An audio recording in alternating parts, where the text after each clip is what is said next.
শুভ সন্ধ্যা বন্ধুরা, সকলকে জানাই রাতের আড্ডা ইউটিউব চ্যানেলে স্বাগত। আজকে আমি আছি শুভ। আজ অনেক দিন পর তোমাদের সাথে আড্ডা দিতে আসলাম। এই আড্ডাটা আমাদের বহুদিন পর আবার শুরু হলো। আজকের গল্পে থাকবে ভৌতিক এক ঘটনা, যেটা শান্তনু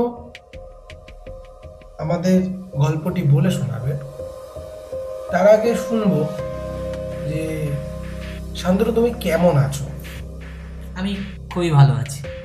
আচ্ছা, অনেক দিন কিন্তু আমাদের রাতের আড্ডাটা মানে খালি খালি ছিল। অনেক দিন পর বসলাম। এতদিন পরে তোমার বসে কেমন লাগলো একটু বলো। খুবই ভালো লাগছে। শুধুই খুবই ভালো লাগছে? আজ নতুন করে গল্প বলতে পারবো, নতুন এক ঘটনা শোনাতে পারবো সবাইকে। এটা বলতে পেরে আমার খুব ভালো লাগে। বাহ, তাহলে চলো আজকে গল্পটা দর্শক বিন্দুদের সবাইকে শোনাও। আমাদের গল্প শুরু হচ্ছে নতুন এক ভৌতিক ঘটনা। শুভ সন্ধ্যা। শুভ, তুমি যেমনটা বললে ঠিক তেমনটাই আজকের গল্পটা। একটা ভূতের ঘটনা বলতে পারো। যে ভৌতিক ঘটনাটা ঘটে আমি যেখানে বর্তমানে জব করছি সেই জায়গারই এক দাদার সাথে। সেই দাদাই আমাকে আমাকে বলে যে ভাই, আমার সাথে জানিস তো এরকম একটা ঘটনা ঘটেছে। তাও কি আবার খোলা ছাদে, অন্ধকার পুরো চারিদিকে। সেই সময়টাই আমি শুনেছি।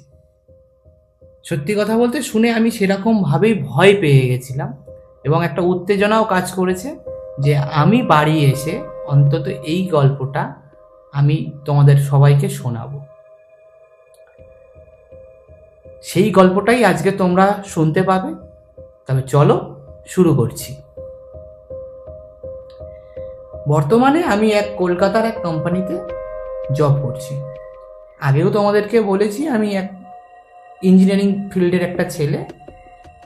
তো আমি আগে যেখানে জব করতাম সেখান থেকে জব ছেড়ে নতুন একটা জায়গায় জবে ঢুকেছি। তো নতুন জায়গায় সেখানে গিয়ে নতুন সমস্ত কালিগদের সাথে পরিচয় হয়েছে। এবার যে যার এক একটা করে স্কিল বলছে, যে কেউ হয়তো ইলেকট্রিক্যাল ফিল্ডে অনেক বছর ধরে কাজ করে এসছে, তারা জানে অনেক কিছু। কেউ নিজে সাহিত্য চর্চা করে, কেউ কেউ খুব ভালো গান করতে পারে। তো এরকম একটা সময় কাজের ফাঁকে সবাই মিলে আড্ডা দিচ্ছিল। ঠিক তখনই আমি তাদের মুখ থেকে অতগুলো কথা শোনার পরে আমার মনে হয়েছে যে আমিও সবাইকে জানাই যে আমার একটা ইউটিউব চ্যানেল আছে। তখন তাদেরকে আমি বলি যে আমার একটা ইউটিউব চ্যানেল আছে। তারা শুনে বলে, কি বিষয়ে তোরা ইউটিউবে ভিডিও করিস? তাদেরকে জানাই। তখন তারা আমার ওই চ্যানেলের ভিজিট করে এবং ভিজিট করে সেখান থেকে আশ্চর্য রহস্য নামের আমাদের গল্পটা শোনে। কিছুটা শোনার পরেই তারা খুবই ভালো লাগে তাদের। তার মধ্যে থেকে একটা দাদা আমাকে বলে যে ভাই, আমার কাছে একটা ঘটনা আছে, তো তোকে আমি এই ঘটনাটা বলবো, তোর চ্যানেলের মাধ্যমে তোর সকল দর্শককে তুই শোনাতে পারিস। তো আমি বলি ঠিক আছে, তোমার কাছ থেকে আমি শুনে নেব। তারপরেই ঠিক দুদিন পরে দাদাটার রুমে আমি যাই এবং সেই রুমে গিয়ে তার সাথে একটা ছোট করে পিকনিক মতো হয় আমাদের, আরও বেশ কিছু কালিগদের নিয়ে। তখন আমি গল্পটা দাদাটার কাছ থেকে শুনি। সালটা ছিল 2012 সাল। দাদা এই কোম্পানিতে কাজ করছে বছর 3-4 হয়ে গেছে, আর যথেষ্ট আমাদের থেকে তিনি সিনিয়র। তো দাদাটার নাম হচ্ছে অরিজিৎ দা। তো অরিজিৎ দা আগে নিজের কর্মজীবনের একদম শুরুর দিকে কলকাতার দিকেই একটা কোম্পানিতে কাজ করতো। তো তখন 2012 অতটা উন্নত ছিল না কিন্তু কলকাতা, একদম বলতে পারো কলকাতার একটু সাইড কেন্দ্রিক জায়গাতে। তো দাদা এরকম রুম নিয়েছে, রুমে থাকছে, রুমের মধ্যে থেকে ডিউটি করছে, যেমনটা এখনো বর্তমানে করছে। তো একদিন কি হয়, দাদার মনে হয় যে সে তার রুমটা চেঞ্জ করবে, কারণ তার কাজের জায়গা থেকে তার রুম বেশ কিছুটা দূরত্ব। সেই জন্য সে কয়েকটা রুমের আশেপাশে রুমের খোঁজ করতে থাকে। তো সে একটা রুম পায় ওই তার কোম্পানির থেকে 1 কিলোমিটার মতো দূরে, এবং সে সেখানে নতুন করে শিফট হয় সেই জায়গাতে। এবার নতুন জায়গা, নতুন রুম, আর তার জানা নেই তেমন কিছুই, সে জানতো না। এবার একটা রুমে 4 থেকে 5 জন শেয়ারে থাকে। তাদের মধ্যেই ওদের এই কোম্পানিতেই বেশ কিছু ছেলে ছিল, তার মধ্যে 2টো ছেলে অলরেডি ওই রুমে থাকতো, মানে আগে থাকতেই ওখানে। হ্যাঁ, আগে থাকতেই তারা প্রেজেন্ট ওখানে থাকতো। তো তারা ওকে কিছু ক্রাইটেরিয়া বা রুমে থাকতে গেলে রুমে কি আছে না আছে কিছুই তাকে বলেনি, শুধু বলেছে যে শিফট যখন যাওয়া হবে সে তখন কাজে যাবে, রান্না বান্না যেমন হবে এটা সে তাকে বুঝিয়ে দিয়েছে। দাদা না সেই সময় প্রেম করত। তো একদিন সন্ধেবেলাতে এরকম গরমকাল, দাদার খুব গরম লাগছে, কলকাতায় বিশাল গরম পড়েছিল সেই সময়। এবার রুমের ভেতরে যে গরমটা, সেই গরমটার থেকে দাদা বাঁচার জন্য রুমের উপরে ছাদে গেছে। তো ছাদে গিয়ে দাদা ফোনে দাদার প্রেমিকার সাথে কথা বলছে। এবার ছাদটা না বিশাল বড় একটা এরিয়া। এবার বুঝতেই পারছো যে অ্যাপার্টমেন্ট মতো করে প্রত্যেকটা রুমে রুমে রুমে রুমে ফ্ল্যাট করে দিয়ে প্রত্যেকটা রুমে রুমে ছেলেদেরকে ভাড়া দেওয়া আছে, অনেকটা বড় এরিয়ার ছাদ। তো দাদা রুমটায় ঢোকার আগে জানতো না যে ওই বিল্ডিংটাতে কিছু না কিছু আছে কিনা। তো ওই দিন সে যখন প্রথমবারের মতো ছাদে আসে, ছাদে আসতেই না তার মনের মধ্যে একটা ভয় কাজ করে, যে হয় না যে আমাদের মনের মধ্যে ফিল হয় যে এখানে কিছু একটা অকওয়ার্ডনেস বা কিছু যে নেগেটিভিটি আছে, নেগেটিভ এনার্জি রয়েছে এই জায়গাটায়, একটা ভয় ভয় গা ছমছম করে। দাদা যখনই ছাদে প্রথমবার ওঠে দাদার ঠিক ওই রকমটাই ফিল হয়। তো দাদা অতটা গুরুত্ব দেয় না, গুরুত্ব না দিয়েই ছাদের হাওয়া দিচ্ছে ফুরফুরে, হাওয়া অনুভব করছে, আর এদিকে ফোনে প্রেমিকার সাথে কথা বলছে। কথা বলতে বলতে বেশ কিছুক্ষণ পরে প্রেমিকার সাথে তুমুল ঝামেলা বেঁধে যায়, কোনো কারণ ছাড়াই ঝগড়া বেঁধে যায়। তো যখনই ঝগড়া বেঁধে যায় দাদার মনের মধ্যে খুব রাগ জমে ওঠে। তো দাদা কি করে, ছাদ থেকে নেমে আসে। ছাদ থেকে নেমে আসার পরে ওর তেমন একটা রাগ থাকে না ওর প্রেমিকার প্রতি, ও আবার নর্মাল। তো তখন আবার বেশ ভালোবাসার কথা শুরু হয়েছে তাদের মধ্যে। তো ও তখন ঘরে চলে এসেছে, আবার রুমে চলে এসছে।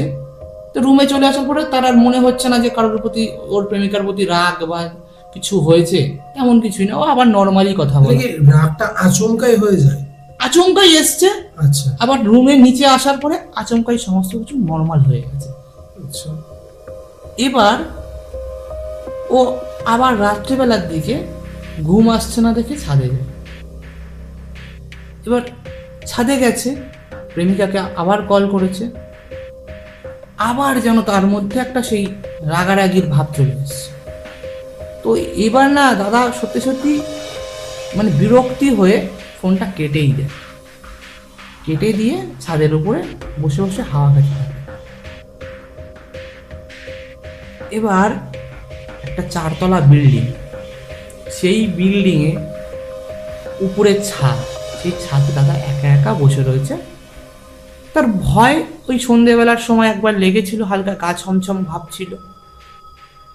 তো ওই রাত্রিবেলাও তার হালকা হালকা ভয় লাগতে থাকে। তো তখনও ওই দূরে থাকা বড় বড় বিল্ডিংগুলোর দিকে তাকিয়ে দেখতে থাকে যে কোথায় কি হচ্ছে না হচ্ছে। এরকম ভাবে দেখতে দেখতেই হঠাৎই ওর একটা আওয়াজ শুনতে পায়, ছম করে একটা আওয়াজ, যেন কিছু একটা পড়লো, কিন্তু অতটা আওয়াজ হলো না। তো একটু আশেপাশে দেখতে থাকে, যেহেতু ওরও একটু ভয় ভয় লাগছে। আর দাদাটার তখন বয়স বলতে পারো আমাদের থেকেও ছোট, তো একটু তো ভয় থাকবেই। আর অতটা আলো সেই সময় ছিল না খুব একটা, এখন যেমন চারিদিকে আলোয় আলো। হ্যাঁ, এখন যেমন চারিদিকটা আলো ভরে গেছে, আগে তো অন্ধকারটাই বেশি ছিল। এক্স্যাক্টলি, তখন না ওই অতটা আলো সব দিকে ছিল না। আর ওই তখন কিছু জায়গায় ভ্যাপারের লাইট তখনও পাওয়া যেত, সেই বড় বড় অরেঞ্জ কালারের লাইট। অরেঞ্জ কালারের লাইট। তো দাদার ওই জায়গাটা যেহেতু কলকাতার থেকে বেশ কিছুটা ভিতরে বলতে পারো, তো ওই জন্য ওই জায়গাটা এরকম ভ্যাপার লাইটও ছিল। তো দাদা দেখছে যে রাস্তা পুরো ফাঁকা, আর আশেপাশে হঠাৎ করে ওই আওয়াজটা আসলো কোথা থেকে। তো আশেপাশে টর্চ জ্বালিয়ে দেখতে লাগলো, দেখেও যখন কিছু না পেল ও রুমে চলে আসে। তো রুমে যখন চলে আসে তখন রুমে একটা ছেলে তখন প্রেজেন্ট ছিল। তো ওই ছেলেটা দাদাকে জিজ্ঞাসা করে যে তুই কোথায় গেছিলি? তখন দাদা বলে ছাদে গিয়েছিলাম একটু হাওয়া পেতে। তখন ওই দাদাটা না একটু অবাক হয়েই অরিজিৎদার দিকে তাকায়। তুই বলছে তুই একা একা রুমে ছাদে গেছিলি?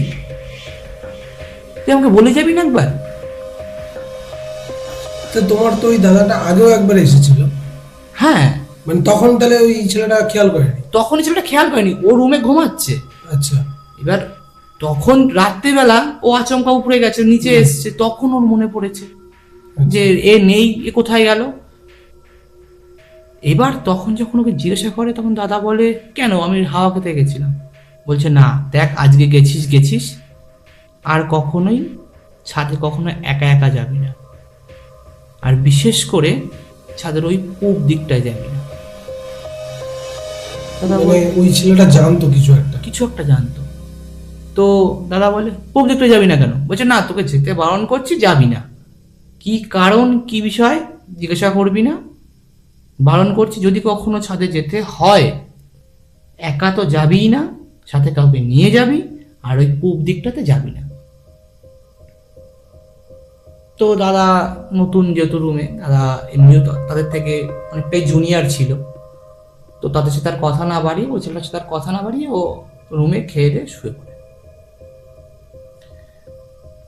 এবার পরের দিন দাদা ডিউটি করে এসে দেখে যে দাদাটা ওকে বকেছিল সে রুমে নেই, তার বদলে আরো একটা অন্য ছেলে রয়েছে। তো দাদা তাকে একটু পরীক্ষা করার জন্যই বলে যে এই সঞ্জয়, চলো না একটু ছাদে যাই, গিয়ে একটু হাওয়া খাই। তখন সঞ্জয় দা বলে না আমি যাব না, আর ভালো লাগছে না, ছাদে যাবো না। তুই চল, তুই যদি বলিস রাস্তায় নিচে চল, আমি যাবো, যেতে রাজি আছি, কিন্তু ছাদে যাওয়ার নাম না, আর তুইও যাবি না। দাদা আবার বুঝতে পারে যে এই দাদাটাও বললো যে ছাদে যাবে না সে, তাহলে ছাদে কেন যেতে বারণ করছে প্রত্যেকে। তখন ওই সঞ্জয় দা যখন ওইভাবে বলেছে তখন অরিজিৎ দা বলছে যে দাদা তুমি বলো না কেন ছাদে যাব না। কালকে আমাকে শুভজিৎ দাও বলল যে ছাদে যাবি না, আজ তুমিও বলছো, কারণটা কি? তখন দাদা বলে ওই সঞ্জয় দা যে তোকে বলছি ওই যে ছাদটা ভালো না, তুই ওখানে যাবি না, ওখানে তো গা ছমছমের ব্যাপার আছে। তো দাদা বলে বলছে তুই কখনো গেছিস, ফিল করেছিস? বলছে হ্যাঁ, আমি কালকে গেছিলাম। তো কালকে গিয়ে কেমন একটা গা ছমছম করছিল, তারপরে আমি অতটা গুরুত্ব দিইনি। আর সবচেয়ে অবাক করা বিষয়, ওখানে গেলে না আমার রাগ যেন বেড়ে যাচ্ছে, যেন আমি খুব পরিমাণে রেগে যাচ্ছি। তো বলছে কেন রেগে যাচ্ছিলি কেন? বলছে না, আমি আমার গার্লফ্রেন্ডের সাথে কথা বলছিলাম, তো কথা বলতে বলতেই আচমকাই যেন আমার কেমন একটা রাগ হয়ে গেল আমার গার্লফ্রেন্ডের প্রতি। তো আমি তুমুল ঝগড়া করতে থাকলাম। আবার যখনই আমি রুমে ফিরে আসলাম, যেন আমার কাছে সমস্ত কিছু নর্মাল মনে হলো। তো রাতের বেলা আমি আবার গেছিলাম, রাতের বেলাও আমার সাথে সেম হয়। তো নিচে যখন আসার পরে আমাকে যখন দাদা বকলো, তখন আমার মনে হলো যে না, সত্যি কিছু একটা ব্যাপার আছে। এখন আবার তুমিও বললে, ব্যাপারটা কি? তো তখন দাদা জানতে পারে যে ওই যে বিল্ডিংটা, ওই বিল্ডিংটাতে একটা দম্পতি আছে। দম্পতি ঠিক না, একটা প্রেমিক প্রেমিকাই বলতে পারে। তারা সবাই রেজিস্ট্রি হয়েছে। তা ওই লিভ-ইনে থাকে না, লিভ-ইনে তারা থাকে। লিভ-ইনে থাকাকালীন বেশ ভালোই তাদের মধ্যে ঘনিষ্ঠতা ছিল।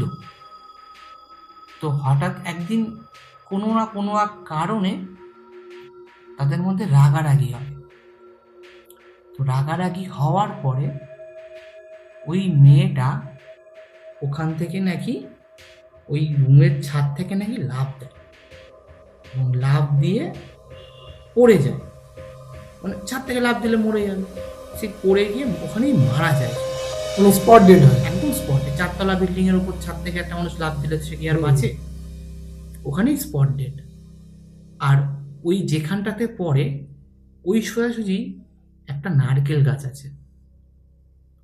তো ওই নারকেল গাছ থেকে আজও হঠাৎ হঠাৎ করে আওয়াজ হয়, ছমছম করে একটা আওয়াজ হয়, কিন্তু কিছু একটা পড়লো, কিন্তু খুব একটা জোরে পড়লো না। হ্যাঁ, তুমি প্রথমেই এই কথাটা বললে যে কিছু একটা পড়লো কিন্তু আওয়াজটা কম হলো। হ্যাঁ, তো এমনও হয়েছে নাকি যে প্রথম প্রথম যখন এই ঘটনাটা ঘটে, যখন এই মেয়েটা ওখানে মারা যায়, তারপরে অনেকেই এরকম আওয়াজটা শুনতে পেয়েছে। তো শুনতে পেয়ে অনেকের মনে হয়েছে হয়তো যে নারকেল গাছ থেকে নারকেল পড়েছে। এবার সবাই তো ভাড়ায় রয়েছে, মনের মধ্যে একটা লোভ জন্মায়।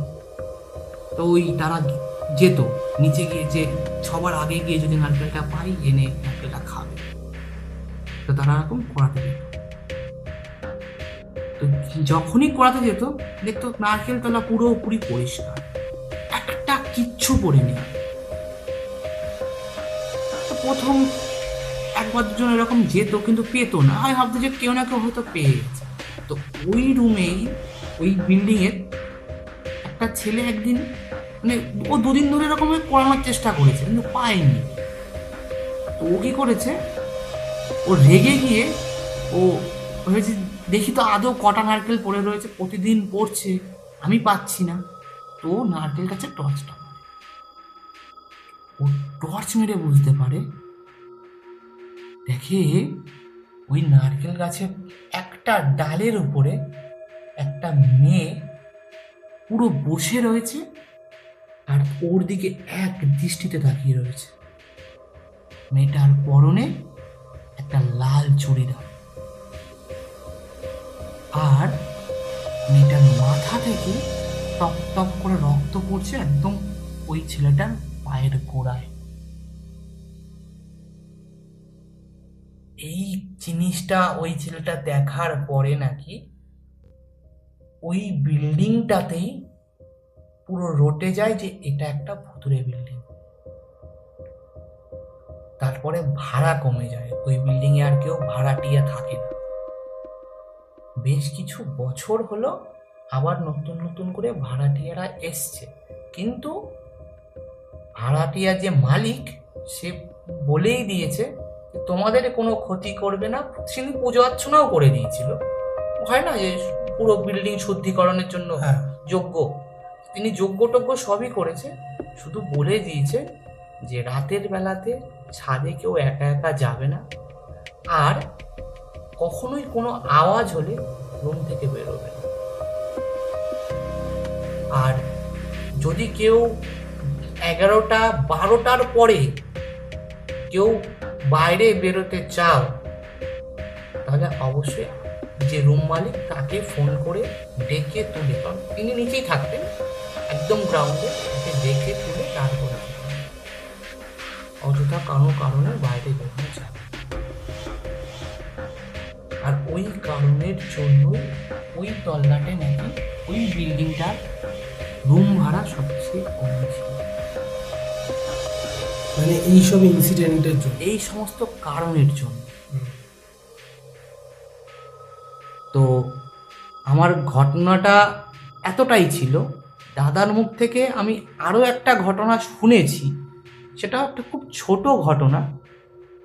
সেটা যদি কখনো অন্য কোনো দিন সময় পাই তোমাদেরকে অবশ্যই শোনাবো। অবশ্যই আমরা অপেক্ষায় থাকবো। তোমার ঘটনাটা সত্যি কথা বলতে এরকম গায়ে কাঁটা দিয়ে উঠলো, এরকম ভাবে শুনবো কখনো ভাবিনি, বাট খুব সুন্দর লাগলো। প্রচুর মানুষের এরকম ছোট ছোট ঘটনা আছে, আর সেই গল্পগুলো আমাদের কাছে পেন্ডিংয়ে রয়েছে। আমরা একদিন সময় করে পরপর গল্পগুলোকে শোনাবো। তো আজকের ঘটনাটি এই পর্যন্তই থাকলো। গল্পটি আপনাদের কেমন লাগলো অবশ্যই কমেন্ট করে জানাবেন। বহুদিন পরে গল্প শোনাচ্ছি, হয়তো অনেকের অনেক রকম রাগ থাকতে পারে, কিন্তু আশা করব প্রচুর গল্প পড়ে রয়েছে, সময় পাচ্ছিলাম না, এবার থেকে শুরু হচ্ছে। তো আপনারা সাথে থাকুন, পরবর্তী এপিসোডের জন্য অপেক্ষা করুন। শুভ সন্ধ্যা।